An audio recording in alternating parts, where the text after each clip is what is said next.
महाराष्ट्राचे लोकप्रिय नेते तथा स्वर्गीय गोपीनाथ मुंडे यांची आज जयंती साजरी होत आहे। याच पार्श्वभूमीवर गोपीनाथ गडावर आज कुठले कार्यक्रम सुरू आहेत, चला तर मग पाहूयात सविस्तर। प्रत्येक व्यक्तीचं मी मनापासून खूप खूप आभार व्यक्त करते आणि आता फार जास्त वेळ न बोलता मी पुढील कार्यक्रमामध्ये ताईंच्या सूचना इथे आज करणार आहेत। ताईंनी आपल्या सर्वांनाही आवाहन केलं होतं की आपल्या माध्यमातून आपण आज श्रमदान असेल, रक्तदान असेल, अन्नदान असेल, आपल्यापेक्षा ज्यांच्याकडे देवाने काहीतरी कमी दिलेलं आहे त्या माणसाला आपल्या वाटणीचं काही काढून त्याचं आयुष्य सुखकर करण्याचा प्रयत्न करा। तुमच्यापैकी बहुतेक लोक तो कार्यक्रम करून आलेले आहेत, काही इथून जाऊन करतील। आजच्या दिवसाचं तर औचित्य आहेच, पण आपण आयुष्यभर हे संस्कार जपले पाहिजेत ही संकल्पना आहे। आपण सर्वांनी या आव्हानाला प्रतिसाद दिला त्याबद्दलही तुमचे सगळ्यांचे आभार व्यक्त करते आणि इथंच थांबते। धन्यवाद।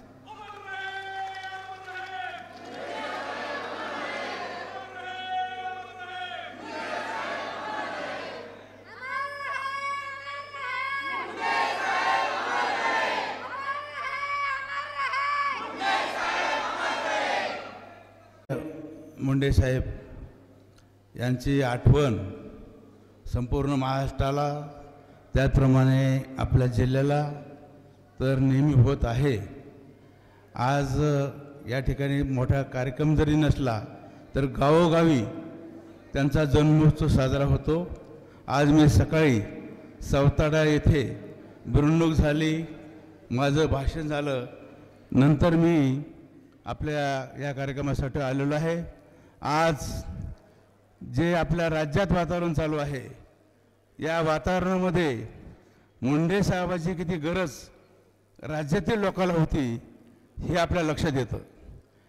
कारण काही लोक वेगळ्या पद्धतीचं राजकारण करतायत आणि मुंडे साहेबांची चळवळ हे ओबीसी लोकांसाठी संपूर्ण महाराष्ट्रभर मोठ्या प्रमाणात त्यांनी चळवळ उभा केली, लोकांना त्यांच्या परीने न्याय देण्याचा प्रयत्न केला आणि त्यामुळेच महाराष्ट्रातला कुठलाही माणूस आज अशा प्रसंगी हळहळ व्यक्त करतो की मुंडे साहेब आज आपल्यामध्ये पाहिजे होते, परंतु आपल्या सर्वांचं दुर्दैव ते आपल्यामध्ये नाहीत। त्यांच्या जागेवर पंकजाताई काम करतायत, प्रीतमताई काम करतायत, हेही चांगल्या पद्धतीने काम करण्याचा प्रयत्न करीत आहेत आणि आपल्या जिल्ह्यातल्या गोरगरीब लोकांचे प्रश्न मग ते कुठल्याही समाजाचा असो सोडवण्याचा प्रयत्न करीत आहेत। मी जास्त बोलत नाही, या प्रसंगी मी मुंडे साहेबांचं स्मरण करतो आणि माझे 2 शब्द पुरे करतो। धन्यवाद।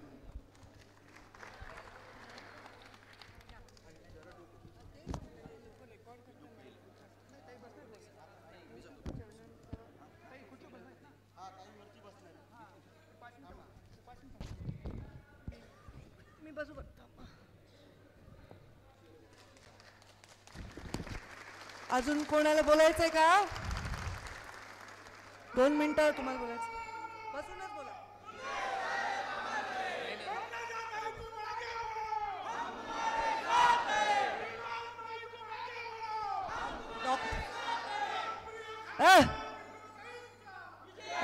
डॉक्टर कायंदे 2 मिनिटं बोलतील। दरवेळी न चुकता गोपीनाथ गडाची वारी करतात, सिंदखेड राजावरनं आलेले आहेत।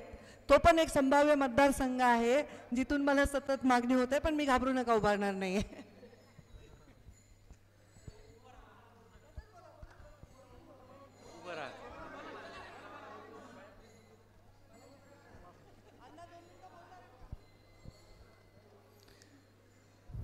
तुमचं आमचं सर्वांचं दैवत लोकनेते गोपीनाथजी मुंडे साहेब यांच्या जयंतीच्या निमित्तानं आपण सर्वजण इथे उपस्थित झालात। साहेबांना अभिवादन करायला आपण सर्व आलात आणि 3 जून 2014 नंतर तुमचं आमचं सर्वांचं आयुष्य कसं असं बदलून गेलं, मी जास्त वेळ घेणार नाही, परंतु त्यानंतर साहेबांच्या निधनानंतर आम्ही सर्वजण, आपण सर्वजण ताईंच्या पाठीशी तन मन धनानं आपण त्यांच्या पाठीशी आहोत आणि आजही कुठंतरी असं वाटतं की आपले साहेब आपल्यामध्ये जिवंत आहेत. जसं प्रीतमताईंनी सांगितलं की मला साहेबांच्या आज जयंती म्हणावंसं वाटत नाही, वाढदिवस म्हणावंसं वाटतो. तसंच सांगतो, मलाही असं मी मोजत होतो, आज 74वा जयंती म्हणजे 74वा वाढदिवस. पुढच्या वर्षी आपल्या साहेबांचा अमृत महोत्सव असता. आणि खरं तर आम्ही जी संघर्ष ज्योत आणतो त्यामागचा उद्देशच हा असतो की साहेब या ज्योतीच्या माध्यमातून सिंदखेड राजाचं लोकांचं जे साहेबांवर प्रेम आहे त्या माध्यमातून ते जिवंत राहतं. आणि ताईसाहेबांनी जसं मागच्या वर्षीपासून सांगितलं की इथे जास्त लोक येऊ नका, आपापल्या गावामध्ये आपण साहेबांचा जयंती साजरी करा. तसं आम्ही सर्वजण आमच्या परिसरामध्ये संबंध महाराष्ट्रात आपण जयंती साजरी करत असतो. आणि खरं तर इथं जेव्हा साहेबांच्या या समाधीस्थळी जेव्हा नतमस्तक होत असतो त्यावेळेला खरं तर मन भरून येतं. काय भावना, सॉरी मी भावनांना आवर घालू शकत नाही ताई, सॉरी. आणि साहेबांना अभिवादन करतो. धन्यवाद.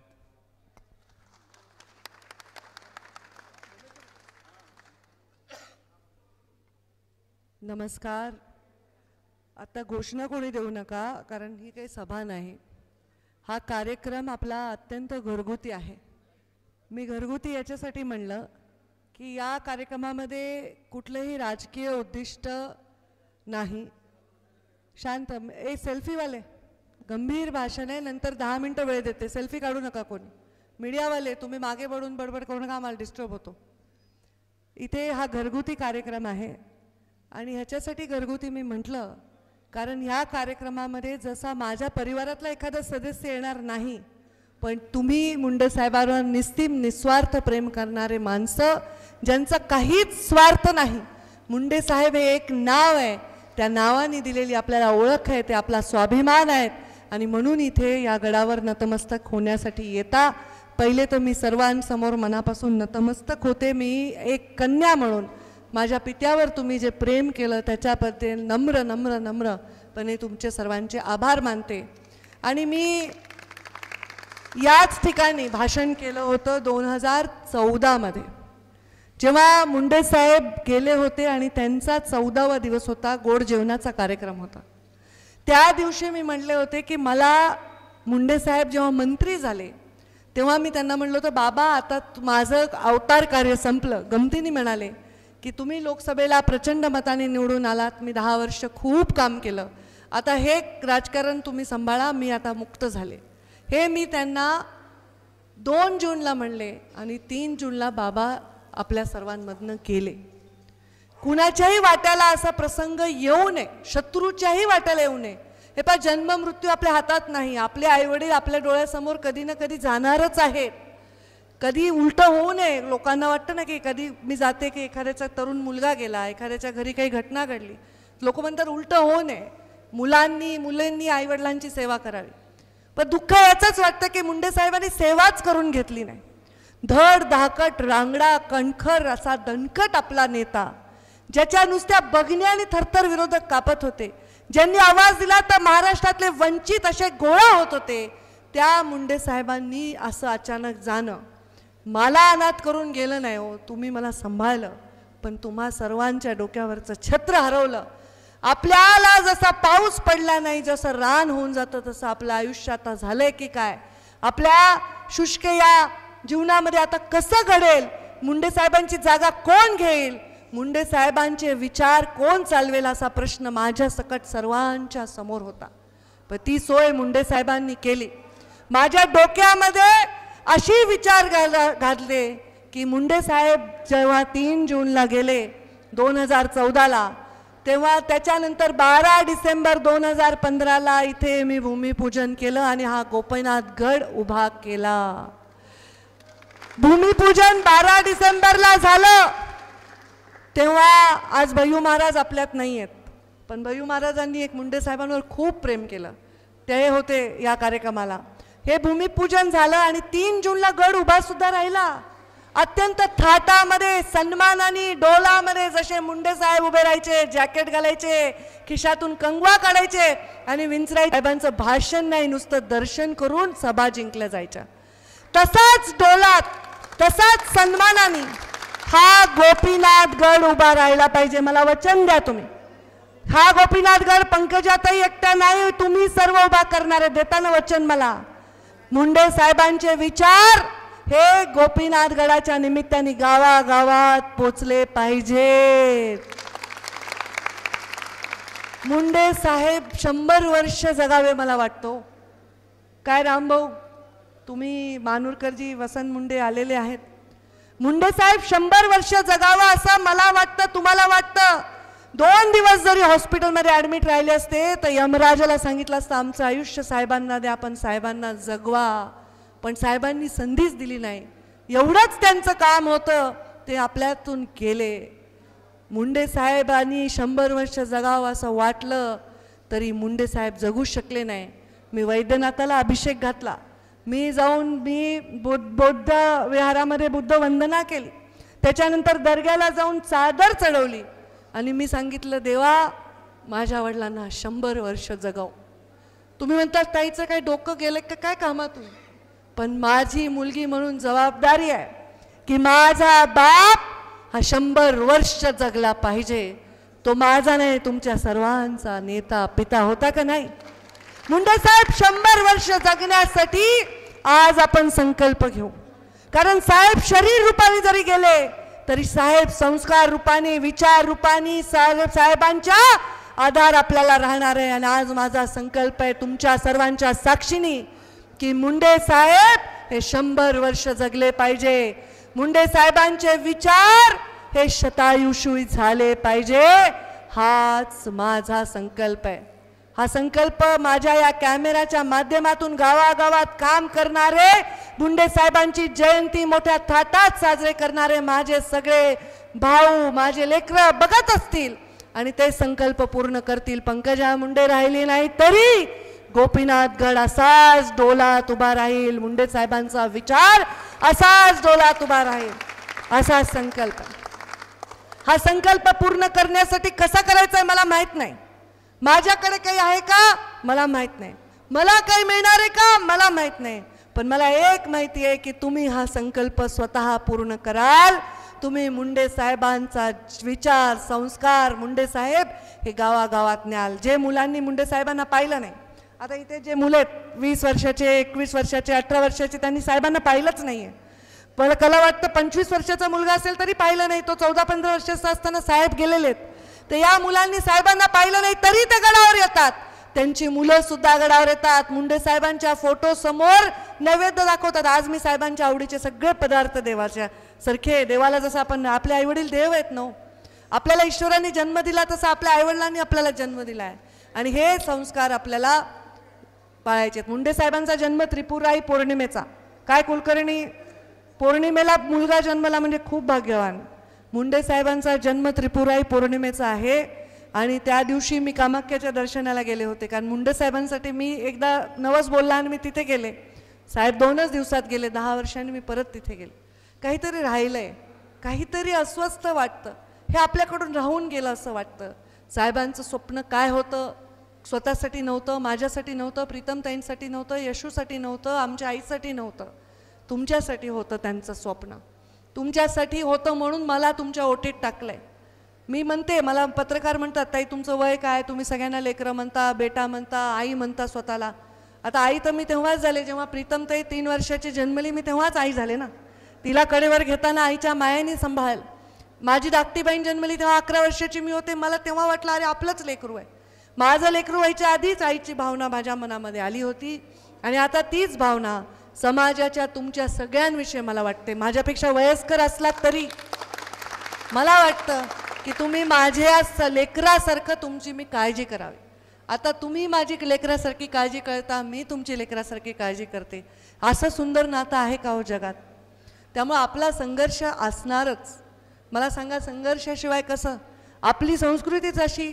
रामाला वनवास झाला म्हणूनच रामाचं पूजन आपण करतो. रामाने राज्यावर बसला असता तर रामाचं पूजन नसतं झालं. वनवासामुळे पूजन नाही करत, वडिलांना दिलेला शब्द पाळण्यासाठी वनवास स्वीकारला म्हणून पूजन करतो. आपल्या शब्द पाळण्यासाठी पांडवांनी सुद्धा वनवास स्वीकारला म्हणून धर्मस्थापनेसाठी लढाई लढले म्हणून स्मरण करतो. आपण आपल्या जीवनामध्ये जो संघर्ष करतो, जो देतो, जो त्याग करतो, त्याचं समर्पण लक्षात ठेवून त्याचा संघर्ष आपण त्याला मोठं रूप देत असतो. मुंडे साहेबांचंही तसंच आहे. एका साध्या घरी मी म्हणलं जन्म झाला, शेतकऱ्याच्या घरी जन्म झाला. काही खूप जमीन जायदाद फार मोठी परिस्थिती नव्हती. 14 किलोमीटर शाळेत यायचे चालत परळीला. गरिबीतून शिक्षण घेतलं. अशा पक्षात गेले त्यावेळी वाटलं नव्हतं की कुणाला त्या पक्षाचं कधी सरकार आहे. आज सगळ्या राज्यांमध्ये देशामध्ये सरकार आहे. पण त्यावेळी यांनी रक्त आटवलं, खस्ता खाल्ल्या, रात्रीचा दिवस करून काम केलं. अक्षरशः सतरंजा टाकण्यापासून हा पक्ष उभा केला. त्या कार्यकर्त्यांना समर्पित आहे 12 डिसेंबरची ही सेवा. त्या कार्यकर्त्यांनी गोपीनाथ मुंडे घडवला, त्या कार्यकर्त्यांनी गोपीनाथ गड उभा केला, त्या कार्यकर्त्यांना समर्पित आहे. आमचे मानूरकर मागच्या दसऱ्याला शिवशक्ती परिक्रमेवर एक त्यांच्या मित्रांनी मिरगे यांनी कल्पना करून एक कविता केली आणि त्यांनी आज मुंडे साहेबांच्या प्रति कविता केली. मला तर कळतच नाही की तुम्हाला कुठली विद्या प्राप्त आहे की तुम्ही माझ्या आत्म्यामध्ये प्रवेश करून हे शब्द माझे वेचता की काय. इतके सुंदर शब्द आहेत. मी एवढंच या निमित्ताने त्यामुळे हा शब्द मी तुमच्या सगळ्यांना ही शब्दाची एक आदरांजली वाहते. लक्ष लक्ष आशीर्वाद घेऊन तुमच्या प्रतिमेचे पूजन करते. आज जयंतीच्या दिवशी बाबा मी तुम्हाला विनम्र अभिवादन करते. भविष्यात काय होईल माहीत नाही, पण वाईट काहीच घडणार नाही. कसोटीच्या काळात निर्णय घेताना तुमची पंकजा कुठेच कमी पडणार नाही. परळीमध्ये येताना जातानाही मन सैरभैर होतं. परळीमध्ये येताना आणि जातानाही मन सैरभैर होतं. मुद्दाम गोपीनाथ गडावर येऊन आधी तुमचं दर्शन घेतं. बाबा कुठे आहात तुम्ही, स्वतःची काळजी घेत जा. वेळ काढून कधीतरी आपल्या पंकूकडे आशीर्वाद रूपाने येत जा. मुंडे साहेबांचे हे शब्द खरंच जणू काही मला असं वाटतं कधी कुठंतरी काहीतरी बाबांचा आशीर्वाद दर्शन काहीतरी मला मार्गदर्शन व्हावं. कारण कधी कधी मला मार्गदर्शन मिळतच नाही.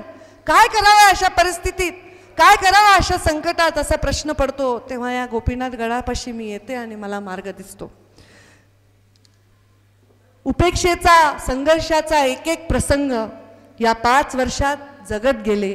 प्रत्येक वेळी बाबा माझ्यात मी तुम्हालाच बघत गेले. का म्हणलं मी असं, का म्हणलात तुम्ही असं? कारण मी जेव्हा माझ्यात बाबांना बघते तेव्हा मी माझा सन्मान करते. जेव्हा मी माझ्या जीवनामधलं प्रत्येक पाऊल उचलते तेव्हा माझ्यात मी बाबांना बघते. म्हणून माझं पाऊल कधी चुकीचं पडू नये, समाजाला त्रास होईल असं पडू नये, लोकांच्या अडचणी होतील असं पडू नये, हा माझा प्रयत्न असतो. भरभरून जनतेची सेवा केली. 5 वर्ष जनतेची भरभरून सेवा केली. मागे पाहून कधी दमले नाही. पोटात एक आणि ओठात एक बाबा मला कधी जमलं नाही. हे माझे वाक्य नाहीत, हे माझ्यासाठी मिरगेंनी मानूरकरांनी लिहिलेले हे शब्द आहेत. पोटात एक आणि ओठात एक कधी जमलंच नाही. मला लोक नेहमी सांगतात ताई शब्द देऊन टाकावं, शब्द कुठे पाळायचे असतात का? पण शब्द हे खूप महत्त्वाचे असतात, हे खूप मोलाचे असतात. मला वाटतं कोणत्याही संपत्तीपेक्षा ते मोठे पवित्र असतात. माझा एक इमेज आहे की पंकजा मुंडे खोटं सांगत नाहीत. त्यांनी दिला असेल तर शब्द त्या पाळतात आणि हे माझ्या वडिलांचे संस्कार आहेत. तुमच्या विना केलेल्या राजकारणात मी कुणाचा अनादर केला नाही. दारात आलेला गोपीनाथ भक्त रिकाम्या हाताने कधी गेला नाही. आणि सगळ्यांची ही भावना. बाबा आज तुमच्या जयंतीला एक एक प्रसंग आठवत आहे. आभाळ एवढं तुमचं कर्तृत्व पंकजा हृदयात साठवत आहे. स्टेजवरील माझं भाषण असो की दौरा मी एकटीने कधीच केला नाही. तुम्ही सोबत नाही असा एकही दिवस माझा गेला नाही. जणू तुम्ही ठरवलंच होतं की आता मला जायचं आहे, भोवतीच्या जगापासून वेगळं व्हायचं आहे. सगळ्यांची माया तोडून असे अचानक निघून गेलात. सत्ता असो किंवा नसो पण तुम्ही राजासारखं जगून गेलात. तुम्ही राजासारखं जगून गेला. या राजाला खरं कविता खूप मोठी आहे तेवढे म्हणणार नाही, पण या राजाच्या चरणी आपण सर्व नतमस्तक होऊ. तो राजा महाल घेऊन जन्मला नाही. तो राजा संपत्ती धनधान्य सेना घेऊन जन्मला नाही. तो गरीब शेतकऱ्याच्या घरी जन्मला. त्याला तुम्ही राजा केलं. तो मनाने राजा होता, तो कर्माने राजा होता. त्या राजाच्या पोटी माझा जन्म झाला. हे माझं मोठं भाग्य आहे. आज मी मुंडे साहेबांच्या साक्षीने तुम्हाला शब्द देते. माझ्या जीवनात माझं काय होईल मला माहीत नाही, पण तुमच्या बाबतीत माझ्याकडून कधीही चुकणार नाही, मी थकणार नाही, मी रुकणार नाही.